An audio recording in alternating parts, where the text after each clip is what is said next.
for months. Let's discuss now. CNN political commentators David Swerdlick, Bakari Sellers, and Scott Jennings. Hello, you guys. How are you? Hello. It's early. I'm so tired. It's early. Barely. I'm like, how am I reading the problem? My glasses are so dirty. It's like, I'm going to take them off and see if I can read. So, David, federal prosecutors now confirm the president's personal attorney, Micheal Cohen, is under criminal investigation. A source tells CNN that Cohen, that the raid was akin to a final blow for Trump, and that his anger is beyond what anyone can imagine. If he hasn't done anything, why is he so angry? Well, because look, the circle of these various investigations is tightening in closer and closer around his inner circle. Special prosecutor Mueller was appointed last May, not quite a year ago, and a lot of threads were being pulled by his investigative team. But now, we've seen a series of indictments, we've seen a series of guilty pleas. Micheal Cohen, sort of his flunky-in-chief, the president's flunky-in-chief, is now under criminal investigation, as has been reported today.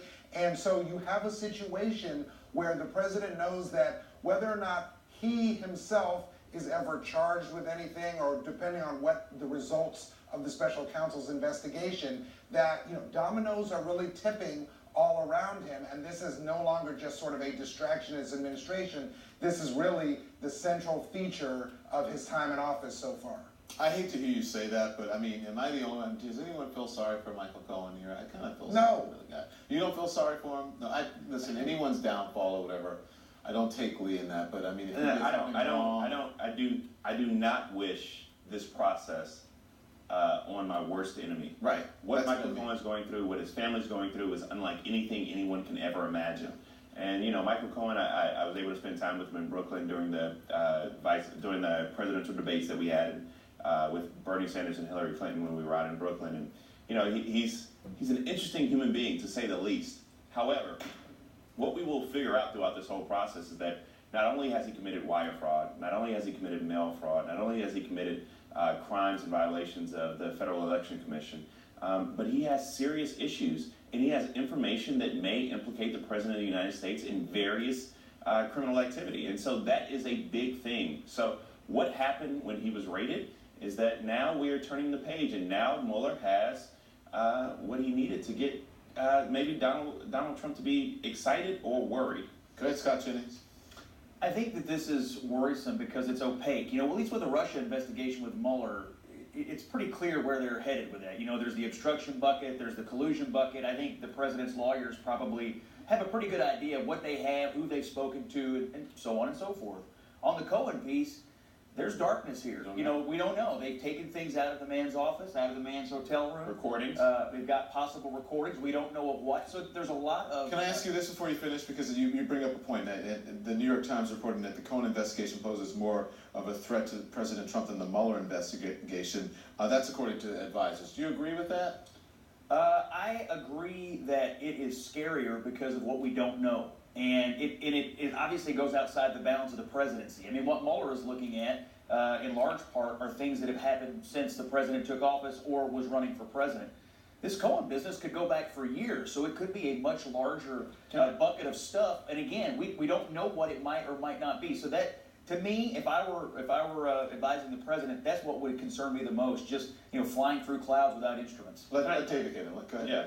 I'm sorry. Yeah, I was just going to say, look, I think the stakes are higher with the Russia investigation. I mean, at the end of the Russia investigation, there may be nothing, or there may be something, or there may be something in between. There may not be a crime associated with the President of the United States. That's quite possible. That hasn't been demonstrated yet in what's been reported. That's much more important than what's going on with the President's alleged relationships with these various women, what Micheal Cohen... It's not, David, it's not about the relationships, and I hate when people do it. This is about a pattern of paying people off and paying hush money.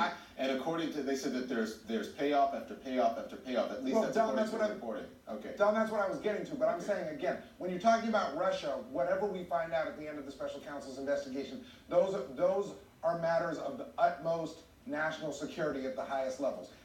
I'm not dismissing what's going on with the investigations around Cohen, around these payoffs. And in fact, what I was going to say is if anything, what it shows about this pattern is that This was something that was so routine, if you believe the reporting in the Wall Street Journal today, the various other reporting, that these payoffs were happening with multiple women at the same time. Today in the Wall Street Journal, for instance, it was reported that the same pseudonyms, Peggy Peterson and David Dennison, were used with this woman associated with Elliot Brody, as were used in the Stormy Daniels contract. It's as if Cohen is sitting there with a mimeograph machine, if you believe the reporting, ripping off these NDAs. How old are you? Mimeograph? No. Let me. Go ahead. I'm sorry, Dan. Bakari, I just wanted to say one more thing. But what I'm saying, so I think this is serious. I'm not waving it away. I just don't think the stakes are as high when you're talking about Russia meddling in elections. Go ahead. So I think there's one point that I don't mean to scare viewers, but I do believe that we're on the brink of a constitutional crisis. And I think that because of the fact that the president has extremely broad pardon powers, and we're getting to the edge of his circle. We're getting to his inner circle, his inner sanctum. We're getting to his family. We're getting to Michael Cohen. And I would not be surprised if even before any of them were charged, Donald Jr., even Michael Cohen or anyone else, Donald Trump pardoned them, right?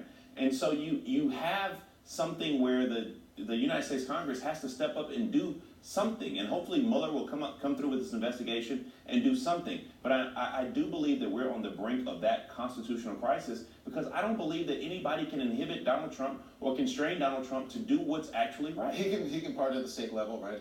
No, he cannot pardon at the state level. So He can only pardon at the federal level, and he can pardon you before you commit a crime. Well, isn't this a state level? Or is No, this is federal. This is the United States Attorney. So my only point is that, we saw this with Gerald Ford. Gerald Ford pardoned Richard Nixon for crimes over a 5-year period, even though he wasn't charged. And so you're going to begin to see Donald Trump's wheels move just like this. Go ahead, Scott. What do you think? Well, first of all, the pardon power is broad and it is constitutional. It's well within his right to do it. I do tend to agree it would be a bad idea and a bad day for the country if we started to see either mass firings at the Department of Justice, which is one route, or mass pardons, as Bakari has Just suggested. stick around and live long enough. I think you might see some of that. I think you. Well, the point I wanted to make is it strikes me now that it appears that the president's team, according to the reporting, has decided not to have him interview with Mueller. Now we're seeing the possibility that reports from Mueller could be written and then distributed to the Department of Justice and possibly Congress over the next few weeks. So it's this Cohen business plus the fact that Mueller may be writing reports. We are on the brink of an escalation of movement in this investigation on two fronts. All right, stick around, everyone. When we come right back, the political war between James Comey and the president heating up, why the president went on a Twitter tirade about the former FBI director.